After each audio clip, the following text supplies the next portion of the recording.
ಕರ್ಮ ತಾನಾಗೆ ಬರಂಗಿಲ್ಲ, ತಾನಾಗೆ ಕರ್ಮ ಕಟ್ಟಂಗಿಲ್ಲ. ಆತ್ಮ ಯಾವಾಗ ರಾಗದ್ವೇಷ ಆಗ್ತದೆ, ಆತ್ಮ ಯಾವಾಗ ವಿಕಾರಿ ಭಾವವನ್ನು ತಾಳ್ತಾನೆ, ಆವಾಗ ಕರ್ಮ ಆಶ್ರವಾಗ್ತದೆ. ವೀತರಾಗಿ ಈಗ ಅಂದ್ರೆ ಆತ್ಮ ಆಶ್ರವ ಮಾಡ್ಕೊಳ್ಳಂಗಿಲ್ಲ.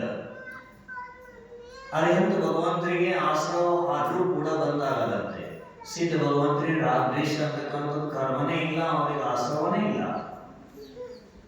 ಎಲ್ಲಿ ತನಕ ಸಂಸಾರಿ ಜೀವ ತನ್ನ ರಾಗದ್ವೇಷ ಮೋಹದಲ್ಲಿ ಬಿದ್ದಿರ್ತದೆ, ಆ ಜೀವ ಅಲ್ಲಿ ತನಕ ಕರ್ಮಾಶ್ರವ ಮಾಡ್ಕೊಳ್ತಾನೆ ಇರ್ತದೆ. ಮನೆಯಲ್ಲಿದ್ದವರು ಯಾರು ಕರ್ಮ ಬಂಧನದಿಂದ ಮುಕ್ತ ಆಗಲಿ ಸಾಧ್ಯ ಇಲ್ಲ. ಅದಕ್ಕೆ ತೀರ್ಥಂಕರರು ಸಹಿತ ರಾಜ್ಯ ಲಕ್ಷ್ಮಿಯನ್ನ ತ್ಯಾಗ ಮಾಡಿ ಮನಕ್ಕೆ ಹೋಗ್ಬೇಕಾಯ್ತು ಆಶ್ರವದಿಂದ ಉಳಿಲಿಕ್ಕೆ.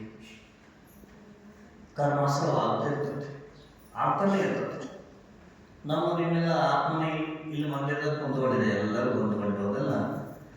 ಎಲ್ಲರದ್ದು ಮನಸ್ಸು ಹೆಂಗಿದೆಯಾ, ಬೇರೆ ಬೇರೆ ಬೇರೆ ಬೇರೆ ಬೇರೆ ಪರಿಣಾಮ ನಡೀತದೆ. ಆ ಥರ ಅದೇ ಥರ ಕ್ವಾಲಿಟಿ ಕೂಡ ಕರ್ತನೆ ಇರ್ತದೆ. ಈಗ ಅಂಗಡಿಯಲ್ಲಿ ಹೋದಾಗ ಇಲ್ಲಿ ಯಾವುದೇ ಹೋಗ್ರಿ, ಬಿಗ್ ಬಜಾರ್ ಏನಂತ ಡಿಮಾಂಡ್, ಅಲ್ಲಿ ಹೋಗ್ಬೇಕು